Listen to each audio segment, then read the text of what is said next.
Eh bien, chers frères, il vit et il crut. Voilà comment saint Jean fait jaillir du fond de son cœur la foi après avoir constaté que le tombeau est vide. Il y a une grande différence entre Pierre et Jean.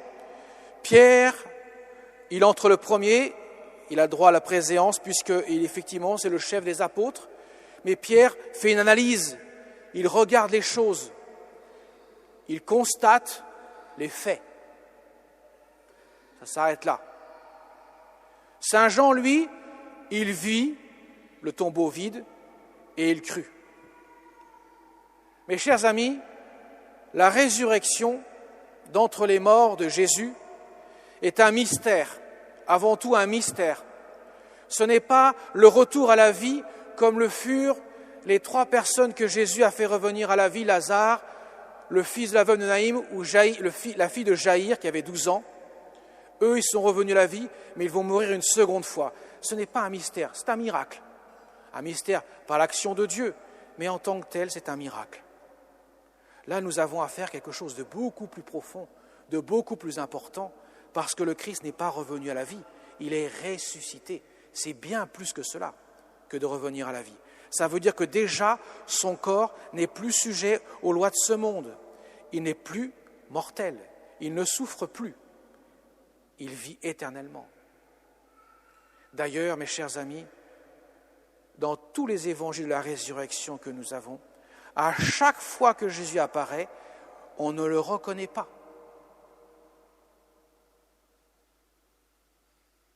Même les disciples d'Emmaüs, le soir de la résurrection, ils vont parler avec lui pendant 2 heures de temps. Ça ne saute pas aux yeux, ils ne le reconnaissent pas. Ils vont le reconnaître lorsqu'il va prendre le pain, le bénir et le rompre, mais pas avant. Jésus n'est pas reconnaissable des yeux de la chair, car il est déjà de l'autre monde, de l'éternité.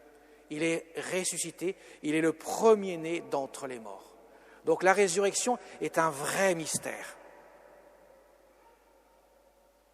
Le tombeau vide est la signification même de ce mystère.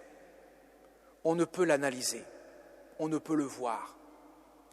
Alors certes, les dames, Marie-Madeleine, arrivant au tombeau, avec l'autre Marie, ne le trouvent pas, le cherchent désespérément, vont s'adresser aux jardiniers qu'ils vont voir à côté. Où as-tu mis le corps de Jésus? Si tu l'as pris, dis-le-moi, je vais le reprendre. Et ils ne le reconnaissent pas. Elles ne le reconnaissent pas, bien sûr, à ce moment-là. Sauf quand Jésus dira « Marie ». Et à ce moment-là, son cœur va s'ouvrir « Rabouni », Maître. Mes chers amis, la résurrection est la victoire définitive du Christ sur la mort. Il a endossé le poids de tous les péchés, de tous les hommes, de tous les temps. Il a souffert une souffrance absolument innommable, tant d'un point de vue physique que psychologique que spirituel, qui est encore plus importante que physique, qu'on ne peut saisir la profondeur tant elle relève du mystère. Sa souffrance est du mystère, relève du mystère. Il a endossé tout cela pour nous délivrer du péché et de sa conséquence qu'est la mort. Afin de nous donner à avoir part à la vie éternelle, ce pourquoi nous avons été créés, l'œuvre admirable de la création, mais encore plus l'œuvre plus admirable de la rédemption, du rachat de l'humanité au prix du sang du Fils de Dieu.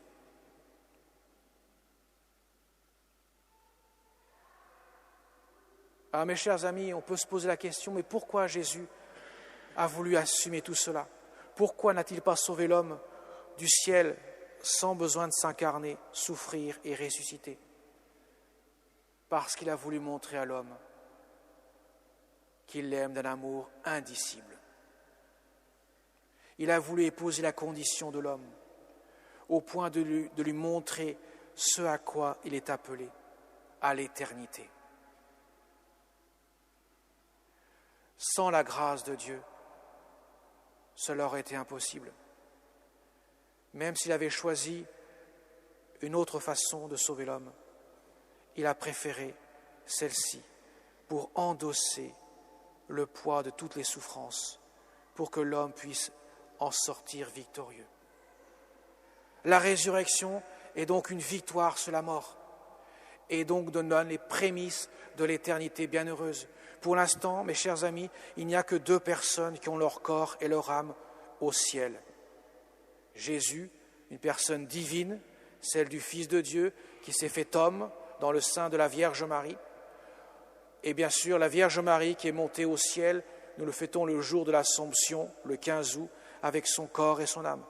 Tous les autres saints dans le ciel attendront la fin du monde, le jugement dernier, pour ressusciter d'entre les morts, avoir ce corps glorieux. Certains d'entre eux sont ici dessous le cœur, Saint Léger et Saint Mexan, qui eux connaîtront également comme nous la résurrection à la fin du monde. Oui, mes chers amis, mais Jésus ne nous a pas laissés orphelins. Il nous a donné son corps et son sang que nous recevons comme une nourriture pour vivifier notre foi, pour que notre foi soit habitée par sa présence. Car la vie chrétienne, ce n'est pas une vie où je fais des choses pour Dieu, où j'applique un commandement, j'ai un catalogue à respecter. Ce n'est pas ça la vie chrétienne. La vie chrétienne, c'est de laisser vivre le Christ en moi. Voilà pourquoi la messe du dimanche est si importante pour chacun d'entre nous, parce qu'elle permet de faire vivre Dieu dans mon cœur. Je reçois son corps et son sang pour que Dieu puisse habiter mon cœur et qu'il puisse ainsi vivre en mon cœur. Comme disait saint Paul aux Galates, ce n'est plus moi qui vis, c'est le Christ qui vit en moi.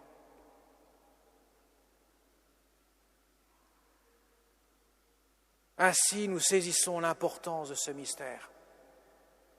Car, comme le dira saint Paul, si le Christ n'est pas ressuscité, alors nous sommes les plus à plaindre des hommes. Mais si le Christ est ressuscité, et il est ressuscité, alors nous sommes les plus heureux des hommes. Car rien de ce monde ne peut détruire cela. Les scribes et les pharisiens, les chefs des prêtres, eux qui auraient dû saisir ce mystère, ne l'ont pas saisi. D'ailleurs, Jésus n'a pas apparu à ces hommes-là. On aurait pu dire, il aurait pu leur boucher le bec. J'apparais devant eux, ils vont bien voir ce que c'est. Non, il n'apparaîtra qu'à ses disciples, qu'à ceux qui ont eu foi en lui. Parce que la résurrection est un mystère, et le mystère ne s'appréhende qu'avec la foi. Pas la vision de la chair, la foi seule. Et la foi, mes chers amis, c'est accueillir une vérité qui m'est révélée par Dieu dans l'Évangile, portée par son épouse, la Sainte Église de Dieu, à travers les siècles, de telle sorte que cette vérité ne se trahisse pas, elle est toujours vraie, toujours véridique au cours des siècles. C'est à l'accueil de cette vérité qui permet que je puisse ainsi accueillir le don de Dieu. Mais ma raison, mon intelligence ne pourront pas le scruter au plus profond de ce mystère. Ils devront laisser place aux ailes de la foi afin que Dieu puisse combler ce qui manque à mon cœur, qu'il puisse ainsi donner ce dont mon cœur réclame, sa vie, car nous sommes tous assoiffés, affamés de Dieu. Que nous en soyons conscients ou pas, Dieu a le désir de vivre dans notre cœur et notre cœur a le désir de laisser vivre Dieu en lui. Le problème, c'est l'obstacle du péché, ce qui est le contraire à l'amour de Dieu. Que nous ayons conscience du péché ou pas, c'est une entrave, c'est une barrière. C'est pour cela qu'il faut demander au Seigneur de nous aider à nous en délivrer, à nous purifier de ce péché pour laisser place à la miséricorde, à son amour miséricordieux. Ah, mes chers amis, nous sommes dans le temps de l'Église qui va jusqu'à la fin du monde avant de connaître la résurrection. Mais Jésus ne nous a pas laissés orphelins. Il nous a donné sa mère. Il a la délicatesse de nous donner sa mère. Sinon, on aurait pu dire, Jésus, c'est un peu dur de nous laisser seuls sans quelqu'un qui puisse nous guider. Il nous a laissé sa mère parce que sa mère, elle est celle par qui tout fut possible, car Dieu l'a voulu ainsi. Il lui a demandé son autorisation pour s'incarner par l'entremise de l'ange Gabriel. Il a attendu qu'elle dise que tout se fasse pour moi selon ta parole. À ce moment-là, il s'est incarné dans le sein de la mère de Dieu, de la Vierge Marie. Et voilà qu'au pied de la croix, il la donne pour mère à tous, sans exception. Le culte de la Vierge Marie est inscrit dans les Saintes Écritures. Ce n'est pas une histoire inventée par des théologiens, c'est le don de Dieu. Marie, Jésus dit, femme, voici ton fils. Ce qui veut dire que pour aller plus sur mon ciel, il faut passer par elle, par cette mère, celle qui nous guide pour aller au ciel. Elle est celle qui nous montre le chemin, le plus court chemin pour aller à Dieu, comme le disait le grand célèbre père de Montfort, c'est de passer par Marie. Car son cœur est tout droit, tourné vers Dieu. Elle nous prend dans son cœur comme une mère prend le cœur de son enfant pour lui donner ce qu'il y a de meilleur et le porter vers ce qu'il y a de meilleur. Et le meilleur, c'est Dieu. Alors demandons-lui, par son intercession, elle qui nous prend par la main, chacun d'entre nous, que nous puissions nous laisser conduire par elle pour aller au ciel, là où notre cœur se trouve en paix et en repos. Amen.